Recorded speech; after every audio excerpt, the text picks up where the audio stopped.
사랑합니다. 사랑합니다. 사랑합니다.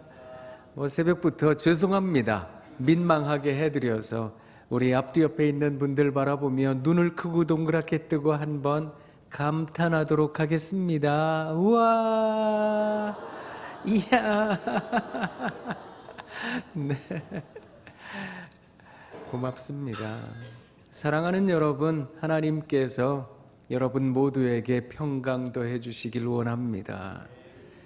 스페인에 가면 투우 경기가 굉장히 유명하다지요. 그 투우 경기에 앞서서 잔뜩이나 화가 난 소를 그냥 경기장에다가 내놓으면 큰 사고가 난답니다. 그래서 이 소를 조그마한 방에다가 잠깐 둔답니다. 그 방의 이름을 스페인 말로는 케렌시아라고 부른다고 하는데요. 그 단어의 뜻이 안식처, 위로의 공간이라는 뜻입니다. 우리가 살아가면서 잔뜩이나 화가 날 때가 참 많이 있는 것 같습니다. 이런저런 일로 스트레스를 받을 때도 많고 답답함을 토로하고 싶은 마음이 가득할 때도 있다, 이런 생각합니다. 우리들에게 안식처는 어디일까? 위로의 공간은 어디일까? 저는 우리가 지금 함께 예배드리는 이 공간이 우리 모두에게 위로의 공간이 되길 원합니다. 하나님께서 우리 모두에게 평강 더해 주시길 원합니다. 그래서 우리 하나님께서 친히 우리를 거룩하게 하실 테니 사랑하는 여러분의 영과 혼과 몸이 우리 주님 강림 때까지 온전하시기를 빕니다. 오늘 이제 여러분들과 함께 오늘 말씀 속에서 사랑이 치유하는 의미를 깨닫기를 원합니다. 네, 여러분, 오늘 이 말씀을 가만히 한번 보실 필요가 있는데, 우리가 속한 교단이 있습니다. 우리 성민교회가 속한 교단을 대한예수교 장로회 통합측이라 이렇게 말을 합니다. 줄여서 예장통합이라 이렇게 말을 하는데, 통합교단의 108회기, 그러니까 지금 회기의 표어가, 주제가 무엇인가 하면 주여 치유하게 하소서입니다.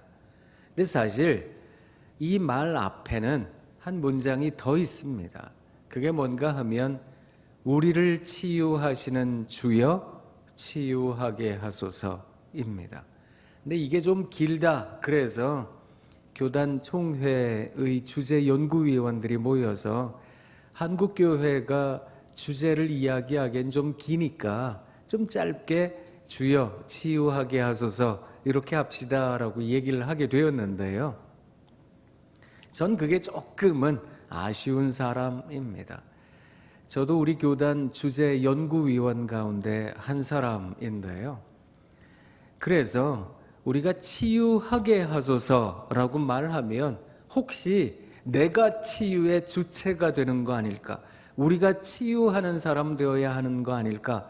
그렇게 오해할 소지가 있으니 앞에다가 한 문장을 더 하는 게 좋겠다, 이렇게 말을 하기도 했는데요.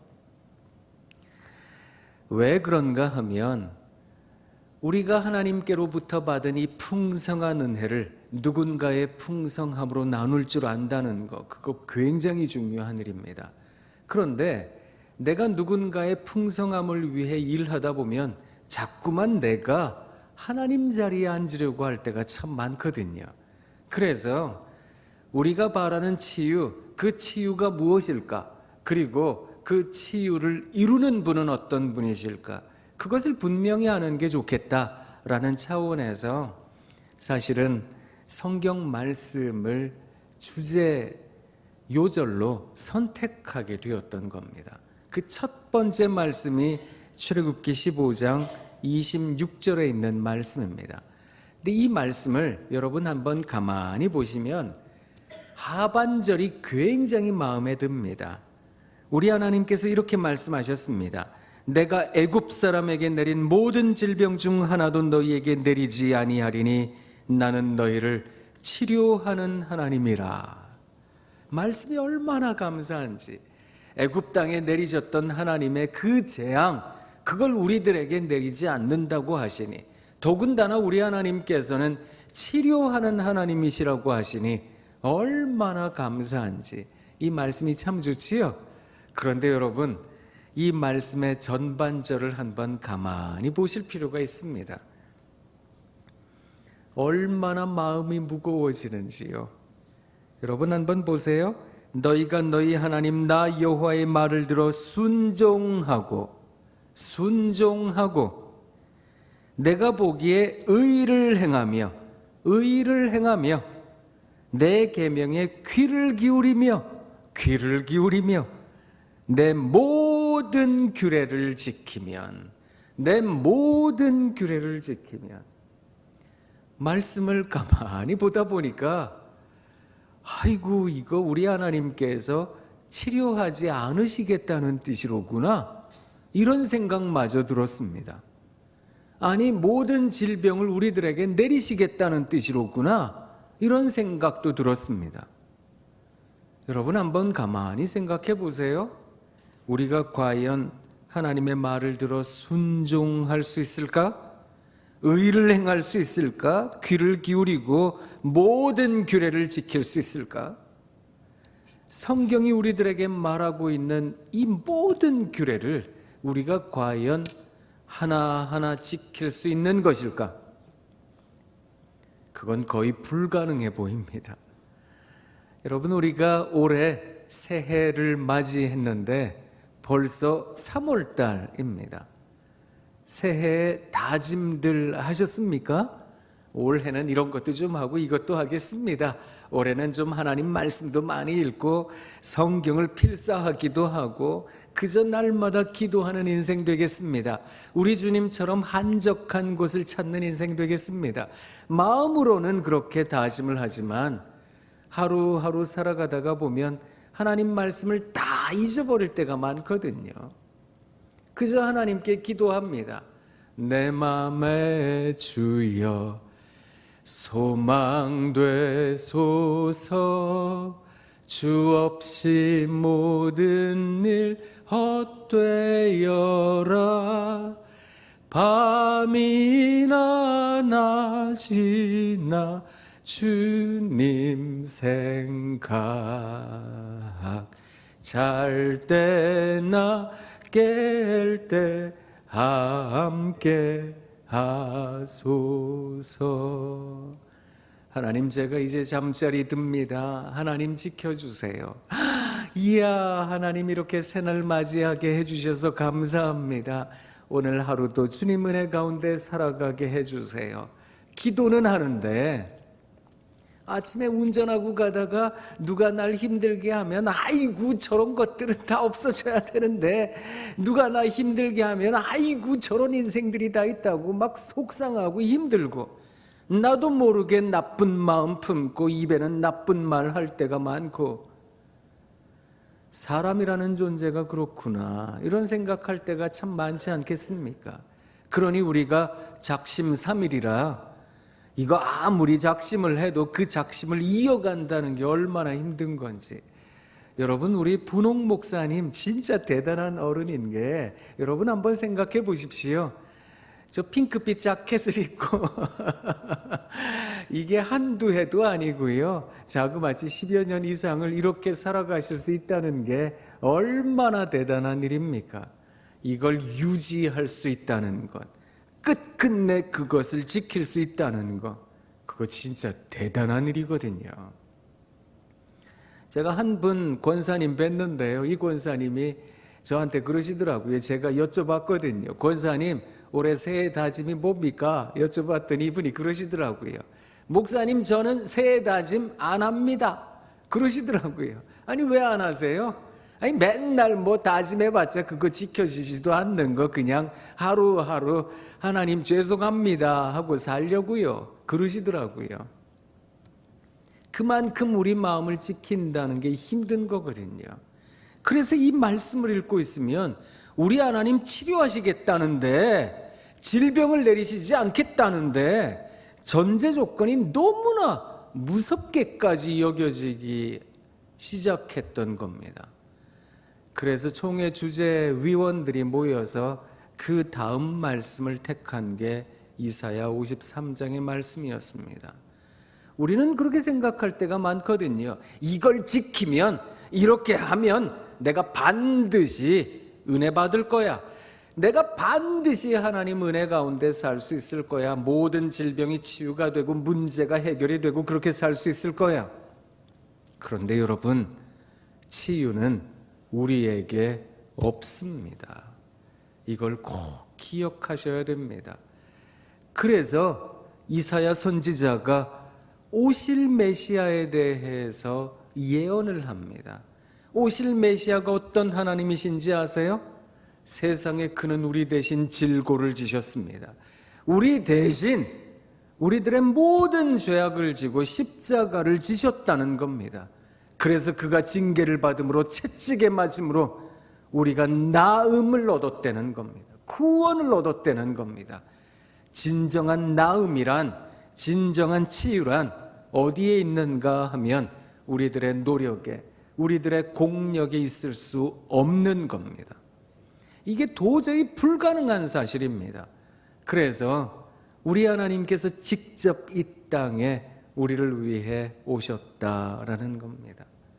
그래서 우리가 요한복음 3장 16절을 복음의 핵심이라, 복음의 정수라 그렇게 말을 합니다. 하나님께서 이 세상을 이처럼 사랑하사 독생자를 주셨다고, 그 독생자께서 우리를 위해 십자가를 지셨다고, 그래서 우리가 나음을 얻고 구원을 얻게 되었다라는 겁니다. 그렇기 때문에 여러분, 데살로니가 전서 5장 23절의 말씀이 정말 중요한 말씀이 되는 겁니다. 그래서 저희가 총회에서 마지막 세 번째 구절을 택했는데 그게 데살로니가 전서 5장 23절입니다. 말씀은 이렇게 말합니다. 평강의 하나님이 친히 너희를 온전히 거룩하게 하시고, 평강의 하나님께서 친히 우리를 온전히 거룩하게 하실 거라는 겁니다. 우리의 힘으로는 안 됩니다. 우리의 능력으로는 안 됩니다. 그렇기 때문에 우리가 하나님을 구하고 찾고 우리가 하나님 앞에 부복하고 자복해야 됩니다. 주님, 저는 아무것도 아닙니다. 저는 할 수 없습니다. 주님, 우리를 불쌍히 여겨 주십시오. 그러면 우리 하나님께서 친히 우리를 거룩하게 하실 거라는 겁니다. 여러분, 이 말씀이 무엇을 조명하는가 하면 누가복음 18장 9절에서 10절에서 14절까지 말씀을 조명하고 있는 겁니다. 누가복음 18장에 나오는 이 비유의 말씀에는 두 사람이 등장합니다. 첫 번째 사람은, 이 사람은 정말 하나님 앞에서 떳떳하고 당당했습니다. 왜냐고요? 이 사람은 모든 율법을 다 지켜 행했기 때문에. 그도 그럴 수밖에 없었던 게 우리 하나님께서 레위기서에서 말씀하셨습니다. 내가 거룩하니 너희도 거룩할지어다. 신명기에서 말씀하셨습니다. 내가 완전하니 너희도 완전할지어다. 일단의 사람들이 생각했습니다. 아니, 어떻게 하면 거룩해지고 완전해질 수 있을까? 이 사람들이 생각했던 게 뭔지 아세요? 이 말씀을 다 지켜 행하면, 하나님의 말씀을 하나하나 1.1획이라도 틀림이 없게 지키기만 한다면 우리는 거룩해질 수 있을 거야. 우리는 완전해질 수 있을 거야. 그리고 이 사람들은 자기들의 모임의 이름을 만들었습니다. Pharisees, 바리새인이라는 단어를 이 사람들이 정했습니다. 그 단어의 뜻은 구별된 자들이라는 뜻입니다. 우리는 구별된 사람들입니다. 저 세상 사람들과 같지 않고 우리는 말씀 지키는 사람들입니다. 그래서 이 사람들은 절기가 되어서 하나님의 전에 찾아오면 하나님 앞에 보고할 의무를 가졌던 겁니다. 그 보고문의 한 부분이 오늘 비유에 나오는 바리새인의 기도의 본문이라고 여겨지기도 합니다. 이 사람 뭐라 그랬는지 아세요? 당당하게 이렇게 외쳤습니다. 나는 일회에 2번씩 금식합니다. 나는 10의 1조 합니다. 나는 불의 톳에 간음하는 저런 세리와 다름을 감사하나이다. 이렇게 기도했다고요. 그런데 이 바리새인과 아주 달라 보이는 사람이 있습니다. 그 사람이 세리라는 사람입니다. 여러분, 우리가 잘 아시다시피 역사 속에서 우리나라가 일본의 식민지였잖아요. 그때 우리 민족을 정말 힘들게 했던 사람, 민족의 변절자, 그 사람들이 일제 앞잡이들 아니겠습니까? 그런 사람과 같은 사람이 세리다.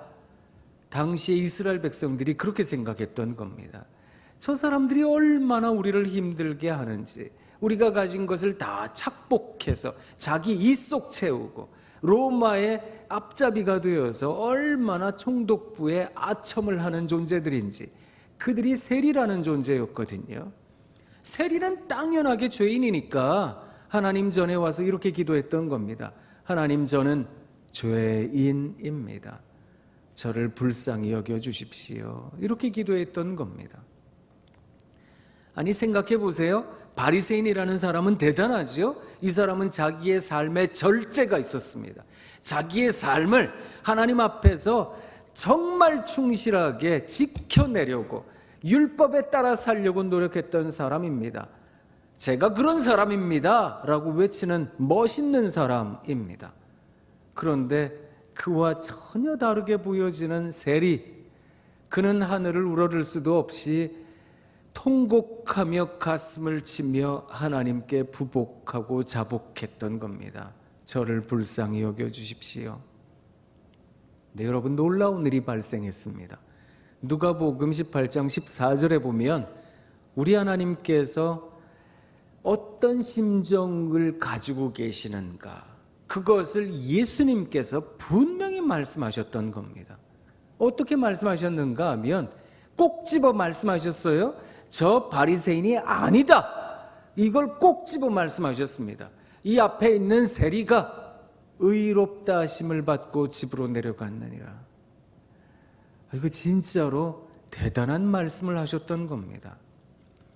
여러분, 여기에서 주목할 말씀이 있는데 의롭다라는 단어입니다. 이 의롭다라고 하는 단어, 헬라어 단어로는 디카이오 슈이네라는 뜻입니다. 그런데 이 단어가 아주 특별한 이유가 있는데, 여러분, 성경을 번역하는 역사가 기독교 역사 속에서는 흘러나오는 하나의 전승되는 말씀으로 이어지고 있기도 한데요. 구약 성경은 히브리 말로 기록되어 있는데 이 히브리 말은 아주 오래전에 죽어버린 언어입니다. 그러다 보니까 어떻게 읽을 줄 몰랐거든요. 그래서 구약 성경에 박식한 신실하고 정결한 70명의 학자들이 모여서 구약 성경을 당시에 코인의 그릭이라 그래서 커먼 그릭, 일상적인 그리스 말로 번역하는 일을 했습니다. 일반 사람들이 말하는 그리스 말로 번역을 하기 시작했는데 서로 다른 장소에서 70명이 번역을 시작했는데 세상에 똑같았답니다, 번역이.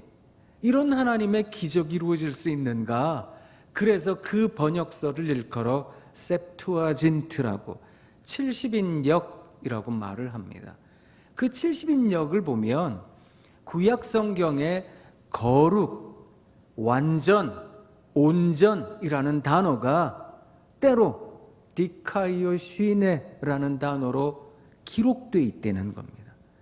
그걸 보면서 학자들이 뭐라고 얘기를 했는가 하면 성경의 거룩, 온전, 완전, 그리고 의롭다라는 단어는 하나의 동격을 이루는 단어들이다, 이렇게 말을 했습니다. 같은 의미라는 겁니다. 그렇다면 거룩이라는 이야기나 의롭다라는 말이나 완전하다라는 말이나 의롭다라는 말이나 같은 뜻이라는 겁니다. 그렇게 생각해 보면 여러분, 우리 머릿속이 의아해집니다. 아니, 완전한 모습을 가지고 있는 바리새인에게 우리 주님께서 그거 아니야 라고 말씀을 하시고, 정말 죄인인데 그 죄인이라고 말하는 세리에게 저 사람이 거룩한 거야, 완전한 거야, 우리 주님께서 그렇게 말씀하시는 게 되는 거거든요. 이게 여러분 어떻게 납득이 되십니까? 그런데 여러분, 구약 성경에서 선지자들이 끝끝내 타락해가는 사람들에게, 하나님을 잃어버리는 사람들에게 말했던 게 있습니다.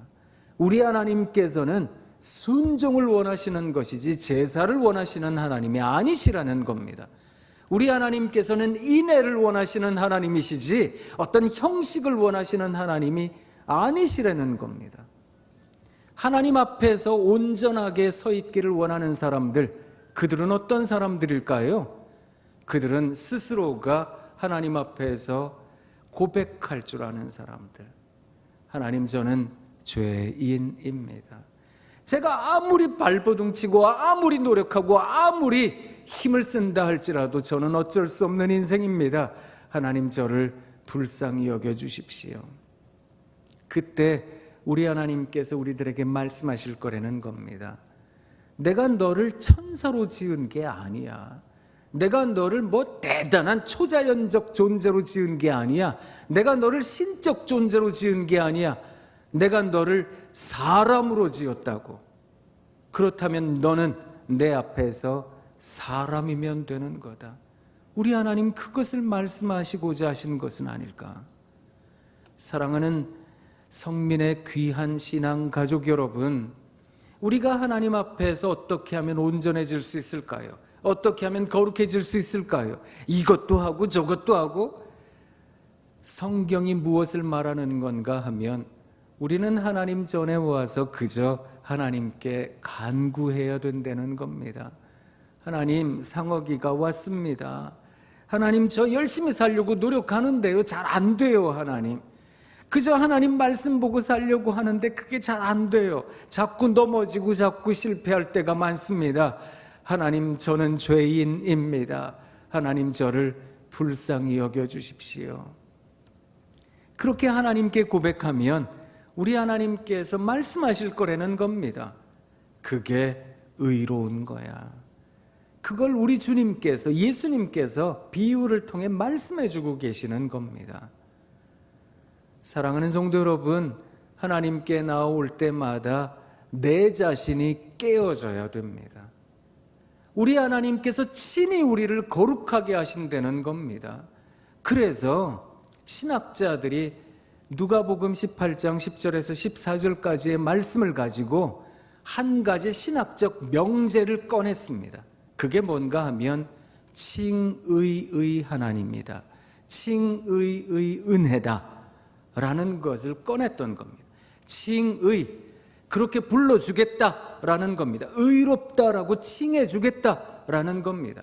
나는 아무것도 한 게 없는데, 나는 무지렁이 같은 인생인데, 나는 별것 아닌 존재인데, 그런데 하나님께서 이 큰 은혜를 주셨다는 겁니다.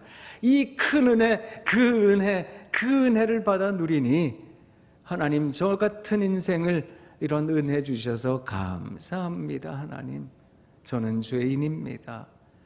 그때 우리 하나님께서 그게 온전한 거다, 그게 거룩한 거다. 사람은 자꾸 쓰러지지요. 넘어집니다. 여러분, 구원이라는 것은 단번에 주어지는 하나님의 선물입니다. 마음으로 믿고 입으로 시인해서 하나님 앞에서 우리가 얻게 되는 선물과도 같은 겁니다.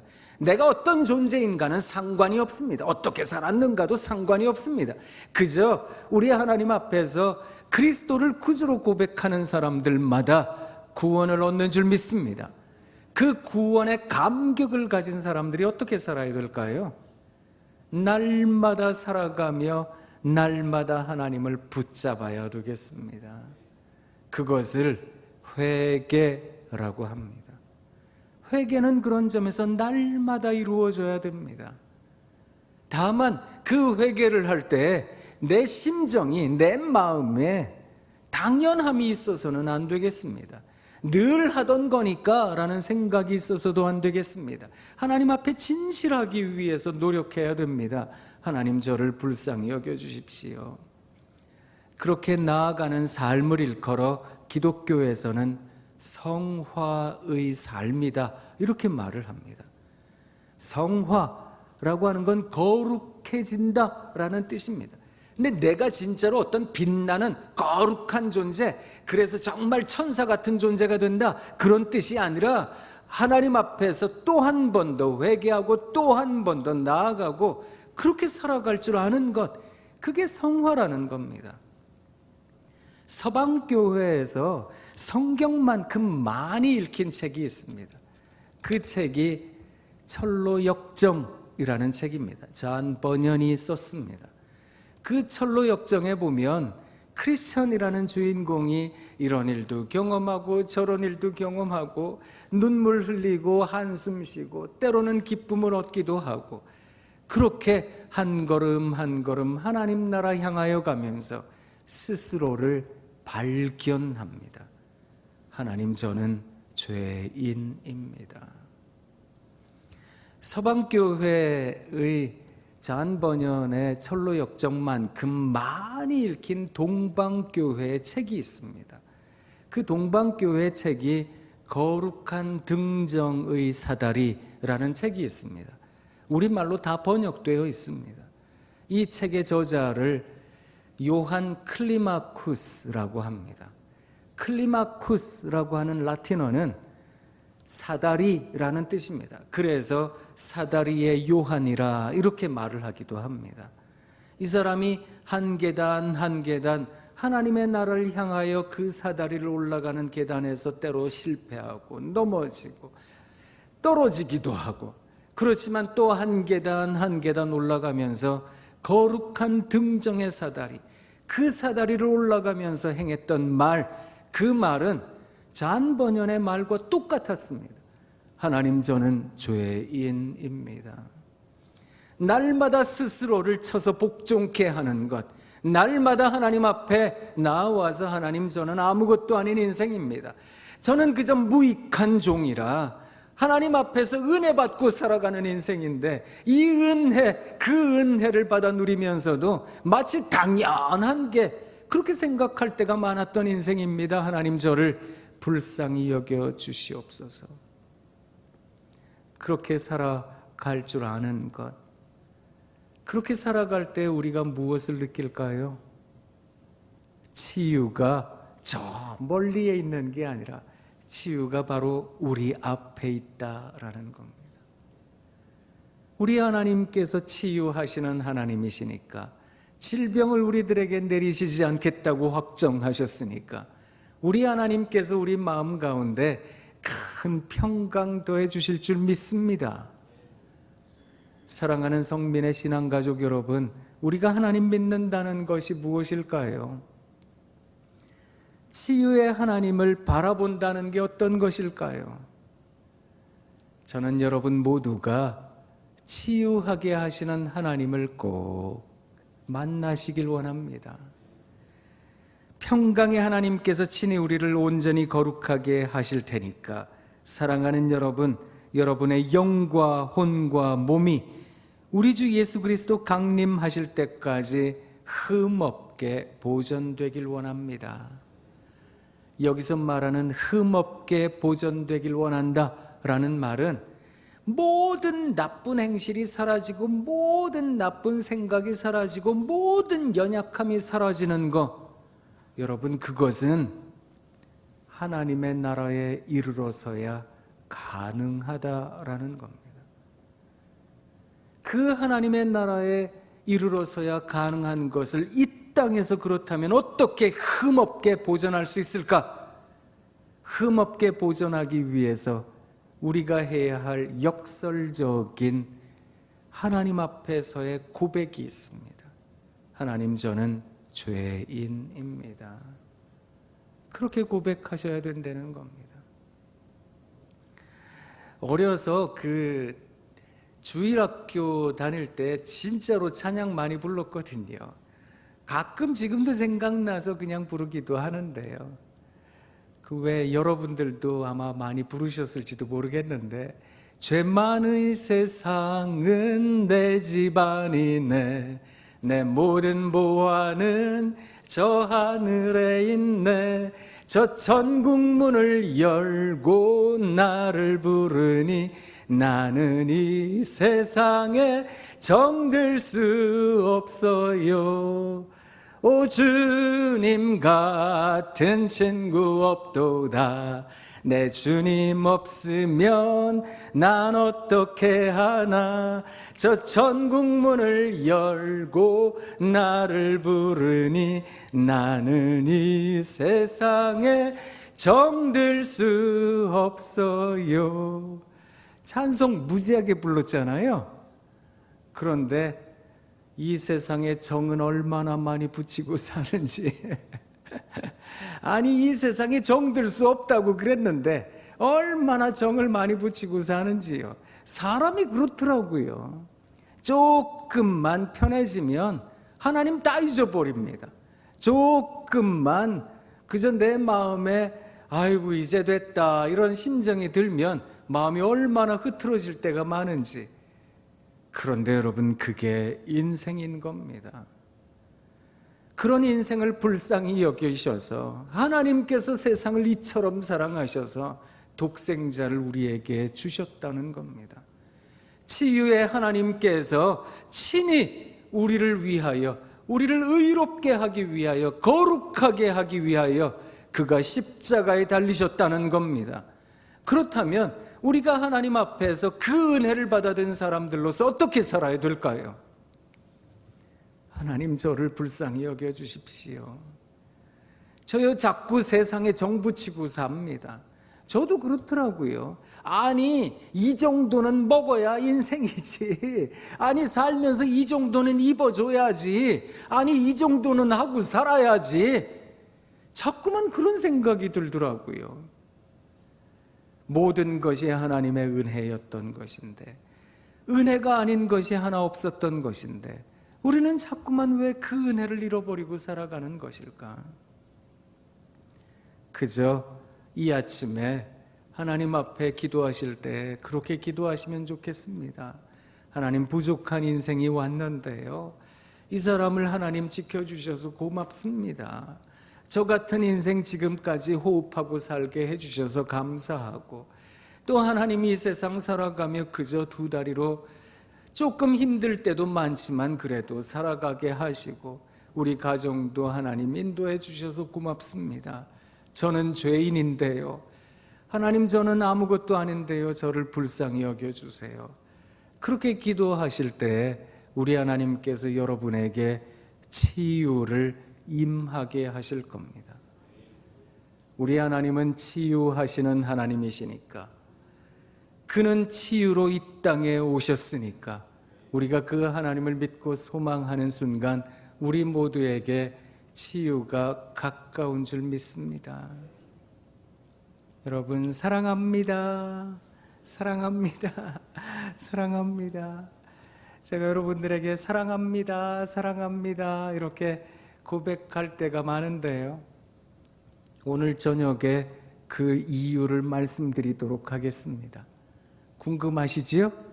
저녁에 다 뵙기를 원합니다. 그저 이 아침에 함께 기도하길 원합니다. 우리 이 시간 눈을 감고 손을 모두고 마음을 모두어서 하나님 앞에 기도하겠습니다. 하나님, 우리 모두에게 은혜 더해 주옵소서. 하나님, 우리 모두에게 은총 더해 주옵소서. 하나님, 우리는 아무것도 아닌데, 우리는 별것 아닌 인생인데 우리를 위해 이렇게 하나님 주님을 보내주시고 십자가에 달리게 해주셔서 고맙습니다.